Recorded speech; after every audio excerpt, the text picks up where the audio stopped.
Alors, dans le cas où le prix de la reprise est inférieur au prix de la consignation. Donc, ici, on a déjà effectué la consignation, mais lorsqu'on a restitué les emballages, par exemple, on les va restituer avec un mauvais état, ou là, on parle des emballages abîmés. Donc, leur valeur initiale, c'est pas la même. Donc, la valeur de la garantie, c'est pas la même. Elle est inférieure.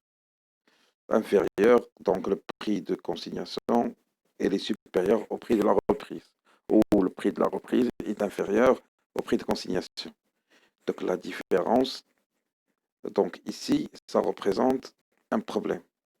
Vu que, en tant que fournisseur, je n'ai pas restitué les emballages en bon état. C'est pour cela que je ne vais pas redonner au client totalement la garantie. Je dois restituer la différence entre le montant de la consignation et le montant de la reprise. Donc, je dois les garder pour moi. Mais puisque je ne l'ai pas donné, je l'ai gardé pour moi, c'est un produit, c'est un gain.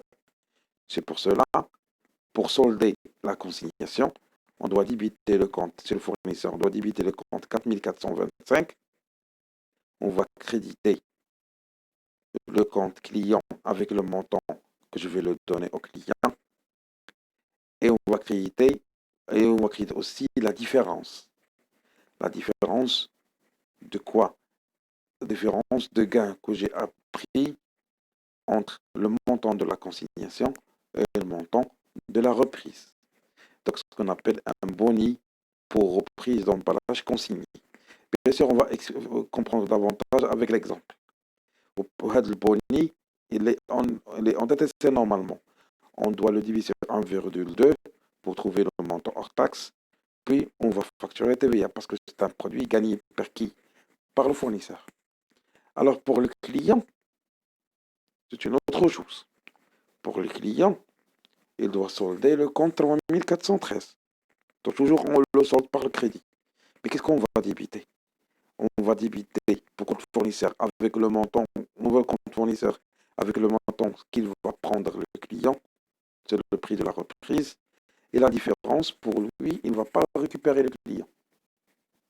Donc, le fournisseur ne va pas envoyer la garantie, totalement la garantie ou la consignation. Il va envoyer le montant de la reprise et la différence, il ne va pas la restituer le client. C'est pour cela, pour lui, c'est une charge, c'est une perte. C'est pour cela qu'on a débité le compte 61 317.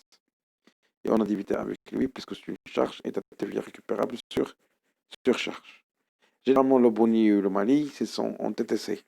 Donc, on va les convertir en hors taxe pour diviser le 1,2 pour trouver le montant hors taxe.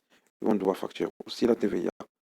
Le boni est la TVA facturée et le mali, on parle de la TVA récupérable. Maintenant, on va illustrer avec un exemple pour comprendre mieux. Donc, reprenons l'exemple du fameux 200 caisses à 20 dirhams. Donc, le prix de consignation, c'est de 100 fois 20. Donc, mais lors de la reprise, on a reçu des emballages abîmés. Donc, ils n'ont pas conservé leur valeur de 20 dirhams. Ils ont une nouvelle valeur de 14 dirhams. Donc, il se présente une explication qui présente cela tout de suite. Alors, le prix de consignation, c'est 200 fois 20 est égal à 4000. Mais le prix de la reprise est de 200 fois 14, il est de 2800. Donc leur valeur a devenu 2800 parce qu'on l'a reçu abîmé. Donc la différence entre la valeur initiale et la valeur finale, c'est 400 moins 2800. C'est 1200. Donc 1200, il va être gardé par le fournisseur. C'est pour cela qu'il ne va pas la faire restituer au client. C'est pour cela qu'on parle d'un boni. Mais le client, il ne va pas la restituer. Donc on parle ici d'un mali. Parce qu'il ne va pas restituer ses fonds. Mais pour le fournisseur, il va les garder pour lui. Donc c'est un boni. Mais le boni et le mali ici, c'est un montant TTC. On doit les convertir en hors taxe. C'est pour cela qu'on l'a divisé sur 1 plus le taux de TVA, 1 plus 20%. Il m'a donné le montant hors taxe qui est égal à 1000. Donc pour calculer c'est quoi la TVA facturée, TVA récupère la différence, c'est le montant TTC moins le montant hors taxe. Ce qui est égal à 1200 moins 1000. C'est le montant hors taxe. Donc c'est le montant de la TVA est égal à combien? De 200. Maintenant, on va passer à la comptabilisation chez qui?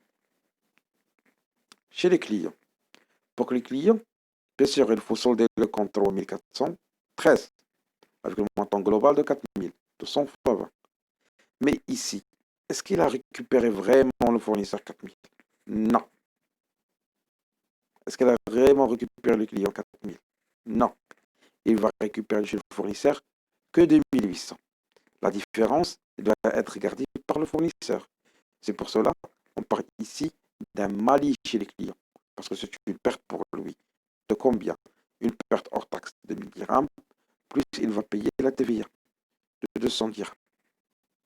C'est pour ça, lors du paiement, le fournisseur, combien il a sorti? Il a sorti un chèque de 2800 et il a donné au client ou il a mis à sa banque.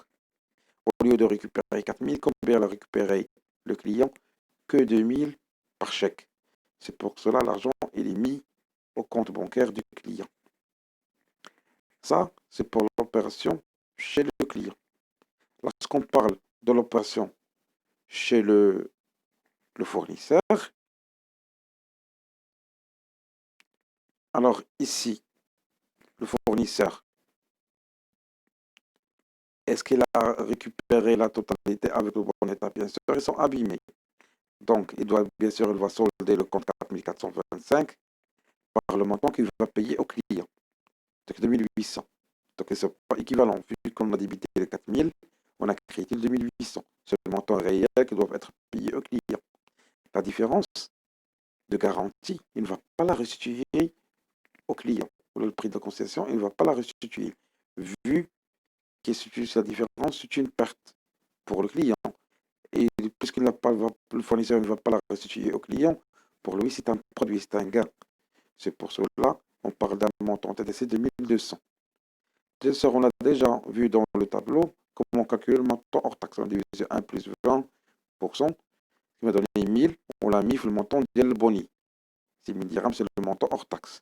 Bien sûr, puisque on a créé le classe 7, c'est comme étant une vente, donc on va créer aussi le compte 4455. C'est l'état de TVA facturé. Donc, dans ce cas, jusqu'à maintenant, on a expliqué lorsqu'on a un prix de reprise inférieur au prix de consignation. Après, on va passer au non-retour des emballages consignés, ce qu'on va traiter dans le prochain chapitre. Alors, on vous remercie.